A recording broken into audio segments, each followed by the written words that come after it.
জাতীয় পরিচয়পত্র voter ID কার্ডের ঠিকানা পরিবর্তন করতে পারছেন না, কোথায় পরিবর্তন করা যায়, কিভাবে পরিবর্তন করা হয়, এগুলো অনেকেই জানেন না।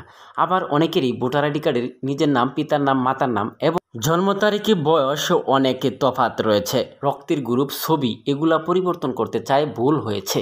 কিন্তু এই সকল যাবতীয় তথ্য কোথায় কিভাবে সংশোধন করা হয় এগুলা অনেকেই না জানার কারণে অনেকেই দালালের খপ্পরে বা বিভিন্ন কম্পিউটারের দোকানে গিয়ে হয়রানি বা ভোগান্তির শিকার হচ্ছেন। প্রিয় দর্শক, আজকের ভিডিওতে আপনাদেরকে জানিয়ে দেব এই সকল তথ্য আপনারা কোন প্রসেসে গেলে কিভাবে সংশোধন করতে পারবেন, আজকের ভিডিওতে আপনাদেরকে জানিয়ে দেব। তাই যাদের এই সকল সমস্যা রয়েছে, এ সকল সমস্যার সবকিছু আজকের ভিডিওতে জানিয়ে দেব, তাই ভিডিওটা শুরু থেকে শেষ পর্যন্ত দেখতে থাকুন, আশা করি আপনাদের কাজে লাগবে। চলুন তাহলে দেখানো যাক। এই যে এখানে দেখতে পাচ্ছেন আপনার এনআইডি কার্ডের ঠিকানা সংশোধনের অপশন এখানে এসেছে। এই ঠিকানাগুলো পরিবর্তন অনেকেরই অনলাইনে করা যায়, অনেকেরই করা যায় না। বর্তমানে না করা যায় বলেই চলে। প্রিয় দর্শক, সেক্ষেত্রে আপনাদের করণীয় কী? এনআইডি কার্ডের অনলাইনে ঠিকানা পরিবর্তন করার বর্তমানে 99% সম্ভাবনা নাই। অর্থাৎ সেক্ষেত্রে আপনার ভোটার আইডি কার্ডের ঠিকানা অথবা আপনার ভোটার এলাকা ট্রান্সফার কিভাবে করা হয়, কিভাবে করবেন। প্রিয় দর্শক, আপনাদের এই বিষয়ে সহজ একটি প্রসেস আপনাদেরকে জানিয়ে দিচ্ছি। অনলাইনে আপনার ভোটার আইডি কার্ডের ঠিকানা অথবা আপনার ভোটার এলাকা ট্রান্সফার করার সুযোগ একেবারেই নাই। সেজন্য আপনাদের করণীয় কি? এই যে এখানে দেখতে পাচ্ছেন, আমি ঠিকানা সংশোধন করার জন্য এখানে অনলাইনে চেষ্টা করেছিলাম, কিন্তু এখানে করা যাচ্ছে না। স্থায়ী ঠিকানা এবং বর্তমান ঠিকানা সব কিছুই এখানে লক করা আছে, সেজন্য আমি ঠিকানাটা পরিবর্তন করতে পারছি না। সেক্ষেত্রে আপনাদের করণীয় কী?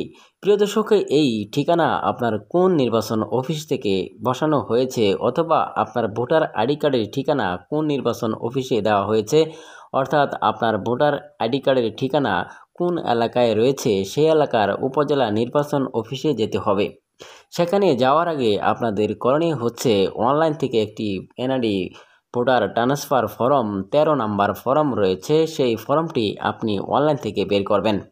সেই ফর্মটি যতটুকু পারেন পূরণ করবেন। তারপরে সেই ফর্মের সাথে আপনার প্রয়োজনীয় কাগজপত্র, যেমন বাড়ির হোল্ডিং ট্যাক্সের কাগজ, বিদ্যুৎ বিলের কাগজ এবং আপনার নাগরিক সনদ এবং শিক্ষা সনদ অথবা জাতীয় পরিচয়পত্র, যে সকল কাগজপত্র আপনার রয়েছে সেই সকল কাগজপত্রগুলো এই আবেদন ফর্মের সাথে যোগ করে আপনার উপজেলা নির্বাচন অফিসে গিয়ে জমা দিলে আপনার ঠিকানা এবং ভোটার এলাকা ট্রান্সফার করতে পারবেন।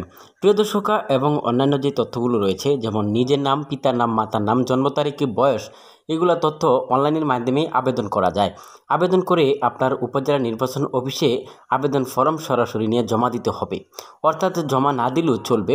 সেখানে আপনার আবেদন করার পর আপনার কিছুদিন অপেক্ষা করতে হবে। যদি আপনি তথ্য সংশোধন অনুযায়ী আপনার উপযুক্ত ডকুমেন্টস অনলাইনে সাবমিট করতে পারেন অথবা দেখাতে পারেন, তাহলেই আপনার সেই তথ্যগুলো সংশোধন হবে। যদি সংশোধন হয় তাহলেও আপনার মোবাইলে SMS আসবে, আর যদি সংশোধন নাও হয় তাহলে আপনার মোবাইলে SMS আসবে। এ সকল তথ্য অনলাইনের মাধ্যমে সংশোধন করা যায়। প্রিয় দর্শক, এই ছিল আজকের ভিডিওতে। পরিশেষে বলতে চাই, এই ভিডিওটা যদি আপনাদের কোনো রকম কাজে লাগে চ্যানেলটি সাবস্ক্রাইব করে সঙ্গে থাকবেন এবং ভিডিওটা সবার মাঝে শেয়ার করে দেবেন। আসসালামু আলাইকুম।